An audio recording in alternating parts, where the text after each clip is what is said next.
Еркін тыныс ал бүлдіршін. Алматыда түрлі дерт және шала туылған сәбилерді аман алып қалуды көздеген жобаның екінші кезеңі аяқталды.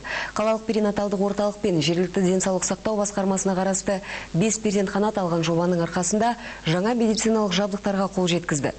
Аяла деп аталатын қайырымдылық қордың бұл жобасын Каспий банкі қаржыландырды. Коммерциялық банк бүлдіршіндер денсаулығы үшін $200 мың бөлді. Ақнұр Тойымбетова Алматыдағы нөмірі 3-ші перзентханада 11 сәуір күні босанған. Жас ананың құрсағынан шыққан егіздер әлсіз әрі шала туылды. Жақында перзентханаға берілген су жаңа қондырғы нәрестелердің еркін тыныс алып, аман қалуына әсерін тигізуде. Дәрігерлердің айтуы бойынша өте жақсы. Өкпенің ашылуына, әсіресе жетілмеген балаларға өте жақсы көмек берді. Баланың жақсаруын үйімізге келгенде байқап отырамын, терісіне қарап, демалысына қарап, емшіге берді. Сәби өмірі үшін маңызды осындай жабдықтармен бүгін Алматының 5 перзентханасы қамтамасыз етілді. Аяла қайырымдылық қоры қолға алған еркін тыныс ал бүлдіршін жобасының осымен екінші кезең аяқталды. Ол үшін қажетті $200 мың долларын Каспий банкі қаржыландырған. Бүгін банк басшысы жаңа жабдықтарды медициналық мекеме өкілдеріне табыстады.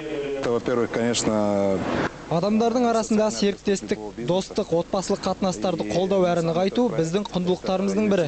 Балалар, олардың денсаулығы мен болашағы кез келген отбасының ең үлкен бақыты. Жүздеген қазақстандықтардың осы бақытқа ие бола алатынына септігімізді тигізгенімізге қуаныштымыз.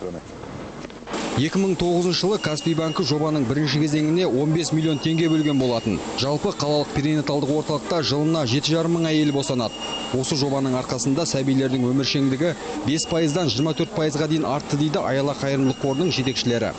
на разных этапах, сейчас я буду говорить об этом, нам... Біздің қор жаңа туған нәрестелерге қол ұшын созуға демеушілер тарту арқылы үлкен жетістіктерге қол жеткізді. Каспий банкі қаржыландырған екінші кезең біз үшін ең қымбатты жоба. Бұл ең бастысы бейкүнә сәбилердің өмірін сақтап қалуға жол ашып отыр. Каспий банкі осындай пайдалы жобаларға қатысу арқылы еліміздің дамуына баға жетпес үлес қосып отыр. Компания былтыр бұдан өзге жалпы сомасы 21 миллион теңгеден асатын түрлі әлеуметтік жобаларға қолдау көрсеткен. Қаржы институтының басшылығы осылайша бизнестің әлеуметтік жауапкершілігін шынайы сезінеді. Айбек Құрмет, Ришат Асқарбекұлы, Болат Рамазанов, Астана телеарнасы, Алматыдан.